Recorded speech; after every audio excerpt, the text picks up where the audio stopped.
शंकर जी ने बहुत वेश बदले हैं, शंकरानंद जी बन गए, लेकिन कितना भी वेश बदले वो सांप बिच्छू तो लटकते ही रहते हैं, उन्हें कहाँ छोड़ के हमें, वो तो हमेशा साथ रहते हैं। और जैसे ही आकर के नंद जी के महल में जैसी अलग जगाया तो यशोदा जी अंदर से आई, अरे बाबा काहे को हल्ला कर रहे हो, क्या बात है? तो शंकर जी कहने लगे हमको लाला के दर्शन कराए दो। तो यशोदा जी कहने लगी कि बाबा थोड़ो हौले आराम से बोल, लाला पलना में सो रहा जग जाएगा और मैं लाला के दर्शन नहीं कराऊंगी, क्योंकि अपना भेष तो देखो, सांप बिच्छू कातर आदि लटक रहे हैं। जब वो इतनी 80 साल की है गई, मुझे डर लग रहा है तो देख के, तो मेरे लाला नहीं डर पाएगा, लाला के दर्शन नहीं कराऊंगी, मैंने तो इतनी तपस्या करी तब लाला को जन्म हुए है। शंकर जी ने बार बार आग्रह किया, यशोदा जी ने बिल्कुल मना कर दिया, नहीं बिल्कुल दर्शन नहीं कराऊंगी। लेकिन भगवान शंकर ने बहुत हट करी, यशोदा जी ने मना कर दिया, नहीं लाला को नहीं दिखाऊंगी, क्योंकि मुझे डर लग रहा है, लाला नहीं डर पाएगा। शंकर जी ने आग्रह किया, यशोदा मैया नहीं मानी तो शंकर जी वहां से चले गए और थोड़ी दूर जाकर के समाधि लगा करके बैठ गए कि चाहे कुछ भी हो जाए लाला के दर्शन करके तो ही जाऊंगा, बिना दर्शन करे नहीं जाऊंगा। अब जैसे ही शंकर जी गए तो लाला ने रोना शुरू कर दिया। यशोदा जी कहती है कि ये क्यों रो रहा है, पता नहीं। सभी को, जो उनकी सहेली थी सभी को बुलाया, सभी आई, आकर के पूछा कि यशोदा जी कहने लगी कि लाला रो रहा है। तो सभी ने कहा कि कोई आया था क्या सुबह से? वो तो ऐसा लगता है कि नजर लग गई थी, है लाला है। लेकिन यशोदा जी ने कहा कि आज तो कोई नहीं आया सुबह से, एक बाबा जी तो आया होगा कि सांप बिच्छू आदि लटक रहे, लेकिन मैंने तो लाला भाई ना दिखाए हो।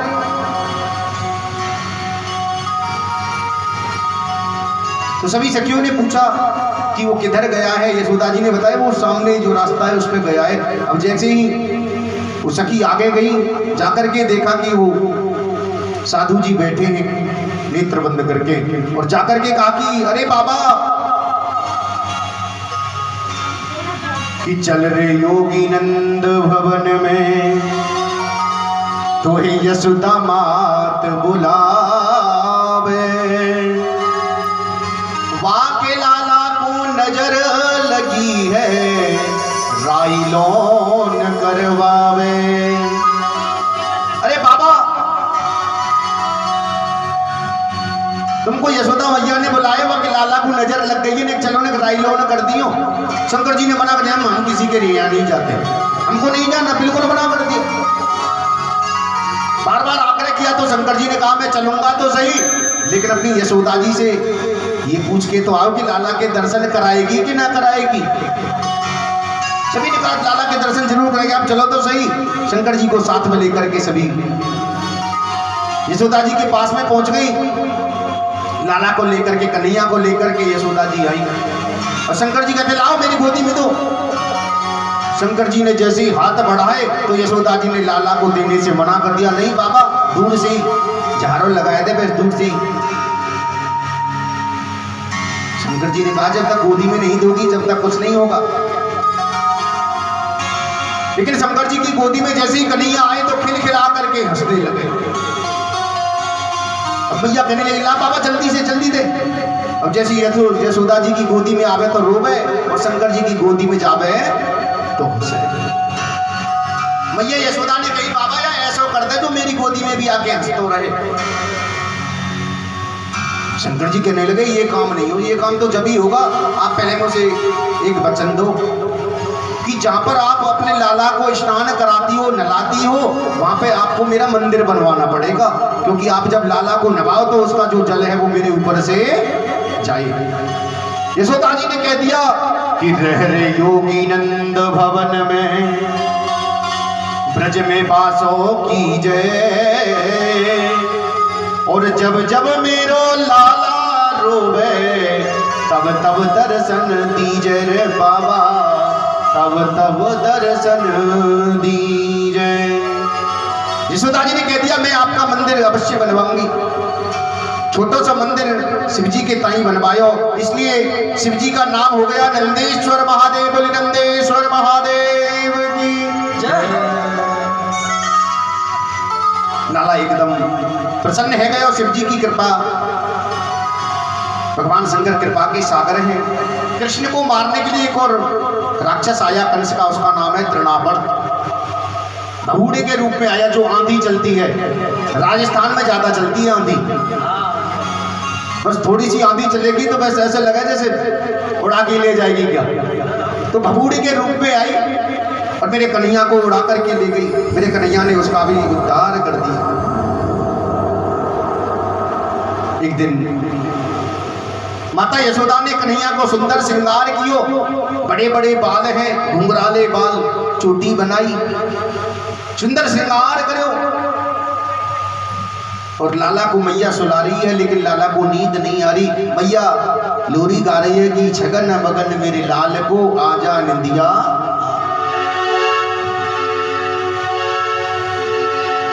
ओ छगन मगन मेरे लाल को आजा री निंदिया।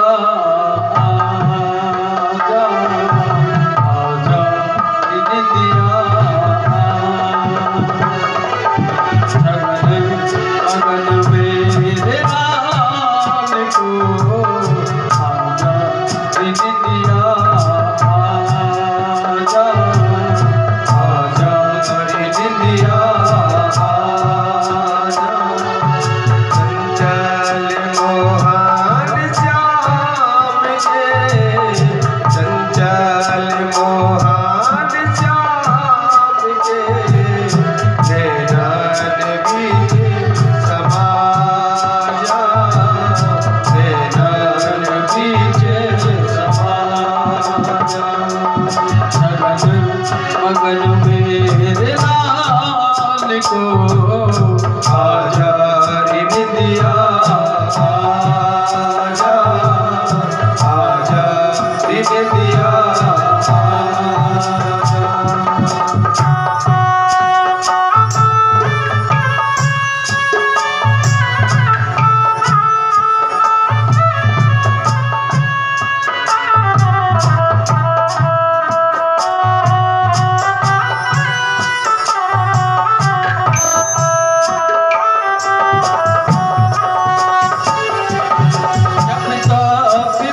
यशोदा जी लाला को सुला रही है कि छगन मगन मेरे लाल को आजाद दिया। बाल कृष्ण लाल को मैया इतना प्रेम करती है। सूरदास जी कहते हैं कि यशोदा तेरे भाग की कहीं न जाए। इधर श्री कृष्ण 1 वर्ष के हो गए। इधर बसदेव जी के मन में विचार आया कि मेरा पुत्र 1 वर्ष का हो गया, लेकिन कृष्ण बलराम दोनों का भी नामकरण नहीं हुआ। गर्गाचार्य जी को भेजा, जाओ गोकुल में मेरे पुत्रों का नामकरण करके आओ। गोकुल में गर्गाचार्य जी आए। नंद बाबा ने कहा कि आपने चौकी याद दिलाई कि गर्गाचार्य जी हमारे भी घर 2 पुत्र को जन्म भयो है। हमारे घर भी 2 पुत्र को जन्म भयो, पर नामकरण काउसे को ना भयो। लेकिन गर्गाचार्य जी ने मना कर दिया, नहीं मैं आपके पुत्रों का जन्म नामकरण नहीं कर सकता। गर्गाचार्य जी कहते हैं मैं तो बसदेव के घर का पुरोहित हूँ, और यदि आपके घर का नहीं हूँ और यदि कंस को पता चल गया कि मैंने आपके पुत्रों का नामकरण किया है तो बस आपके पुत्रों के जीवन में संकट आए। मैं नहीं चाहता, क्योंकि कंस को यह पता चल गया कि मैंने नामकरण किया है तो उसे पक्का विश्वास हो जाएगा कि ये कृष्ण ही उसका अष्टम ये काल है, यही काल है उसका। मैं नहीं चाहता आपके बच्चों के जीवन में कोई संकट आए, क्योंकि आप तो जो भी कार्य करते हैं बड़ी धूमधाम से करते हैं।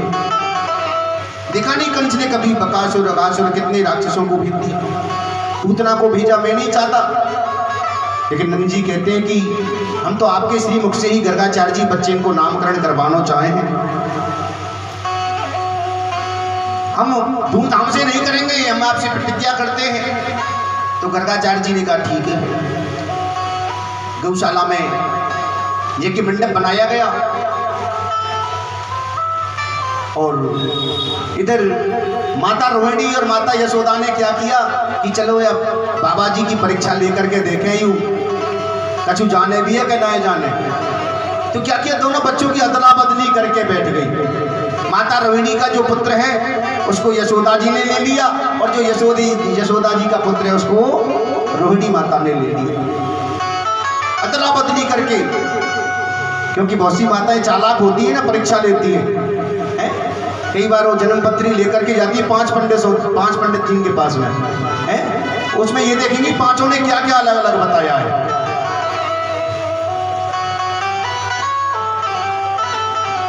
तो दोनों माता बड़ी चालाक थी, देखते हैं कि कुछ जानता है कि नहीं। दोनों बच्चों को अलग अलग लेकर के बैठ गई।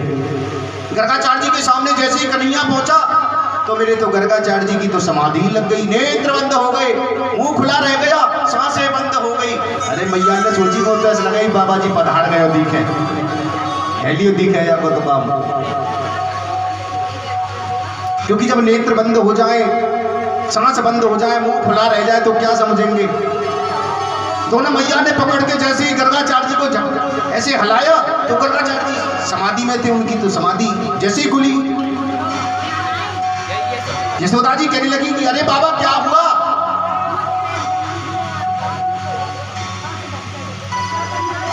गर्गाचार्य जी कहते हैं नहीं कुछ नहीं हुआ।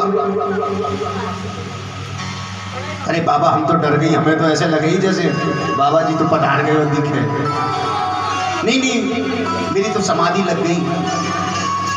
बाबा समाधि लगानी तो और कहीं जाके हमारे बच्चों का नामकरण करो, और पहले मैं बड़ी हूँ। रोहिणी जी कहते हैं मैं बड़ी हूँ, मेरे पुत्र का पहले नामकरण करो।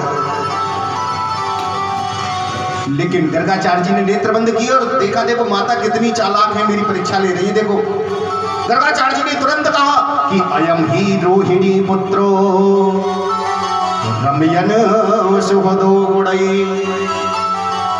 आख्यास्ते रामिति बलाधिक्यात् बलम विदुः। माता ये जो आपकी गोदी में जो बच्चा बैठा है ये आपका नहीं है, आपका पुत्र तो ये है जो यशोदा जी की गोदी में है। तुरंत यशोदा जी ने अंगूठी उतारी सोने की, तुरंत महाराज जी के चरणों में रख दी और रोहिणी जी से कहा कि कोई वैसे संत नहीं है, जानते हैं कि अयम ही रोहिणी पुत्रो, ये रोहिणी का पुत्र है। ये जो यशोदा जी आपकी गोदी में है ये बलभद्र है और इनका नाम राम है। लेकिन बल की अधिकता होने के कारण में बल ज्यादा है, इसलिए इनका मैं नाम बलराम रखता हूं। और रोहिणी माता की गोदी में जो बैठा है इनका पहले शुक्ल वर्ण था, फिर रक्त वर्ण हुआ, फिर पीत वर्ण हुआ, इसलिए इनका नाम मैं कृष्ण रखता हूं। ये सांवला है, ये जग का उजियारा है और ये कभी वसुदेव देवकी का भी पुत्र हो चुका है, इसलिए इनका नाम वासुदेव भी होगा, मुरलीधर होगा, गोविंद होगा, माधव होगा, अलग अलग नाम रखे। नामकरण करके गर्गाचार्य जी दक्षिणा लेकर के चले गए। एक दिन नंद जी जमुना स्नान करके आए और मंदिर में पूजा करने के लिए जैसे ही प्रवेश करने लगे तो पीछे पीछे कन्हैया भी थोड़ा बड़ा हो गया था, घुटमन घुटमन बाबा के पीछे अंदर मंदिर में जाने लगा। नंद बाबा ने रोक दिया, अरे बेटा कहाँ जाता है, अभी तू नहायो ना, जा नहा के पहले फिर मंदिर में घुसी हो। कन्हैया तो दरवाजे पर ही बैठ गई, चौखट पर बैठ गई। अब अंदर देखते हैं कि बाबा पूजा कर रहे हैं, सालेग्राम जी हैं। पहले जल से स्नान कराया, दूध से, दही से, घी से, बूरे से, पंचामृत से स्नान कराया। लाला बैठे बैठे देख रहे हैं। अब जैसे स्नान करा करके सिंहासन पे सालेग्राम जी बिठा दिए, ऊपर से तुलसी पत्र चढ़ा दिया और बाबा माला चोरी करने, माला का जाप करने बैठ गए। और कई बार आपने देखा हो, जब जप करते हैं ना साधु संत, तो मुख पे अपने मुंह पे कपड़ा भी डाल लेते हैं जिससे कि कोई व्यवधान ना हो। तो नंद बाबा ने ऐसे ही कपड़ा डाल दिया और बस नेत्र बंद करके जाप करने बैठ गए। अब कन्हैया ने सोची बाबा की तो लगी समाधि, अंदर मंदिर में गए और जो सालेग्राम जी थे उनको उठाया और मुंह में रख लिया। अब जैसे सालेग्राम जी को मुख में रख करके और अपने पिताजी की बगल में, नंद जी की बगल में आलती बालती मार के ऐसे बैठे गए। अब जैसे नंद बाबा की माला पूरी हुई, जय हो मेरे सालेग्राम भगवान, जैसे ही नेत्रों को खोला, जैसे ही देखने लगे तो फूलों को हटाया, सालेग्राम जी गायब है। अरे कहाँ गए? इधर उधर देखा तो और कोई नहीं, बगल में छोटे भगत जी बैठे हैं। लाला मेरे भगवान है, यहाँ कहाँ चले गए?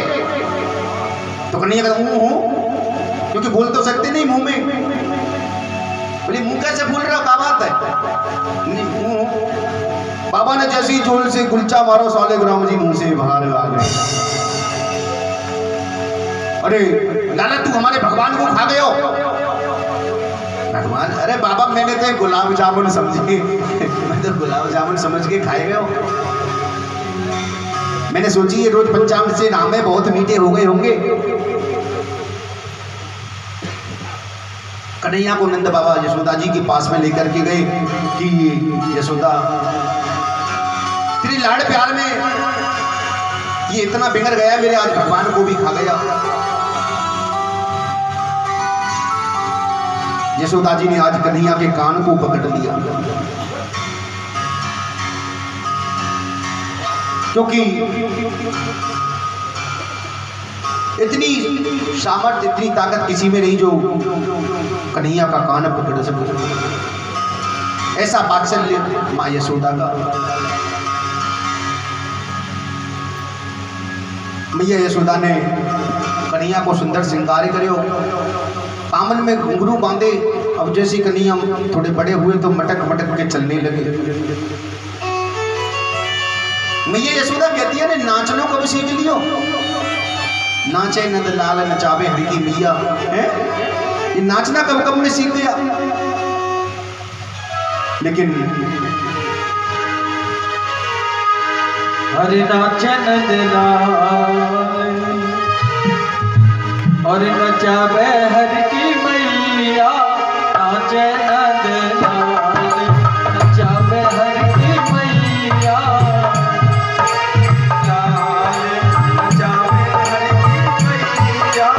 नचावे हरि की मैया, नचावे हरि की मैया।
जो तेरे